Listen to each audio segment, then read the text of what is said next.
আসসালামু আলাইকুম। ব্যাটে পান্ডিয়া, বলে কুলদীপ। সুপার 8-এ বাংলাদেশকে 50 রানে হারিয়ে বিশ্বকাপের শেষ চারে এক পা ভারতের। টি-20 বিশ্বকাপের সুপার 8-এ বাংলাদেশকে হারালো ভারত। প্রথম ব্যাট করে 196 রান করেন ভারত, অর্ধশত রান করেন হার্দিক। সেই রান তাড়া করতে পারেননি বাংলাদেশ। 3 উইকেটে নেন কুলদীপ। টসেই বোধহয় ম্যাচের ভাগ্য নিশ্চিত হয়ে গিয়েছিল। টস জিতে প্রথম বল করার সিদ্ধান্ত নেন বাংলাদেশের অধিনায়ক নাজমুল হোসেন শান্ত।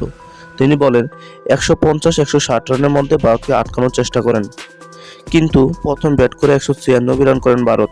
বাংলাদেশের প্রত্যাশার থেকে অন্তত 30 রান বেশি। সেটাই ম্যাচের ভাগ্য নিশ্চিত করে দেয়।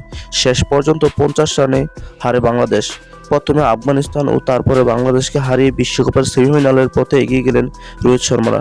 টি-20 বিশ্বকাপের ভারতের বিরুদ্ধে 5টি ম্যাচ খেলে সবকটিই হারল বাংলাদেশ।